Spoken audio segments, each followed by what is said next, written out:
সংবিধান থাকবে কি থাকবে না, সংবিধান কিভাবে সংশোধন করা হবে, নির্বাচন ব্যবস্থা কিভাবে হবে, বিভিন্ন সংস্কার কমিশনের সুপারিশগুলো কিভাবে বাস্তবায়িত হবে, এই সিদ্ধান্তগুলো নেওয়া হচ্ছে নারীবিহীন অবস্থায়।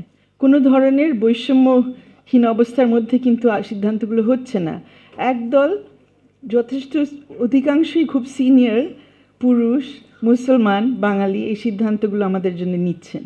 তো যেই বাংলাদেশে আমরা আসলে বাংলাদেশের সংবিধানে আমরা বৈষম্যহীন সমাজের স্বপ্ন দেখেছিলাম, যেটা গত বছরেও জুলাই অগস্টে আমরা শুনেছি যে বৈষম্য নিরসনের জন্য আন্দোলন হচ্ছে, সেটার কতদূর প্রতিফলন আমরা আমাদের এই প্রতিষ্ঠানের মধ্যে দেখছি, এটা আমার জন্য খুব গুরুত্বপূর্ণ একটা প্রশ্ন যখন আমরা স্বাধীন বিচার ব্যবস্থা নিয়ে কথা বলি। দ্বিতীয় প্রশ্ন হচ্ছে যে আমাদের এই বিচার ব্যবস্থার সাথে যারা জড়িত আছেন তাদের আচার আচরণ কাণ্ড কারখানা এগুলো বৈষম্যমূলক কি না। আমরা এর মধ্যে দেখেছি গত 1 বছর ধরে নানান ধরনের উদ্যোগ নেওয়া হচ্ছে আমাদের এই বিচার ব্যবস্থাকে সংস্কার করার জন্যে।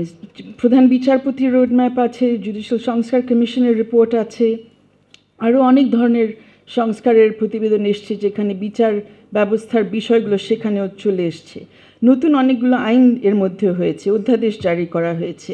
তার মধ্যে বিচারক নিয়োগের ব্যাপারে যে আইনটি সেটা নিয়েও আমরা অলরেডি দেখছি যে সেখানে অবশ্যই রাজনৈতিক বিরোধিতার কারণে এবং আমি বলবো দলীয় স্বার্থের কারণে আমরা দেখছি যে সেই আইনটাও কিন্তু এখন পর্যন্ত ঠিকমতো বাস্তবায়ন হচ্ছে না।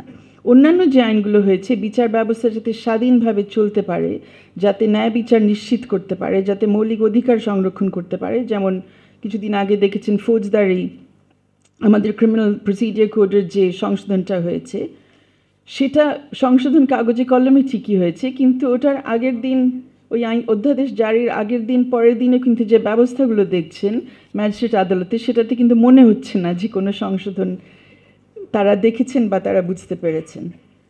একই সাথে হ্যাঁ, আমি অবশ্যই স্বীকার করব যে এর মধ্যে আমরা কিছু পরিবর্তন দেখেছি। আগের আমলের যে ধরনের হয়রানিমূলক মামলাগুলো হয়েছে অনেকগুলো এর মধ্যে প্রত্যাহার হয়েছে, অনেকগুলো হয়েছে আদেশের মাধ্যমে, সরকারি আদেশের মাধ্যমে নির্বাহী বিভাগের, আর অনেকগুলো হয়েছে আদালতের মাধ্যমে। কিন্তু যে কথাটা খোকন ভাই বলে গেলেন যে পরিবর্তনগুলো আমরা দেখছি পরবর্তীতে, মানে যে সময় অন্যায় সামনেই হচ্ছে সেই অন্যায়টা দূর করার জন্য কত দূর আসলে আমাদের বিচার ব্যবস্থার সাথে যারা জড়িত আছেন আইনজীবী হয়ে অথবা বিচারপতি হয়ে তারা কত দূর কী করছেন সেটা নিয়ে আমাদের একটু হিসাবটা রাখা দরকার। এই মুহূর্তে আমরা যে পরিস্থিতি দেখছি যে বিচারকদের জবাবদিহিতার নামে যে ব্যবস্থাগুলো নেওয়া হয়েছে সেটা অনেকের কাছে স্বচ্ছ মনে হচ্ছে না।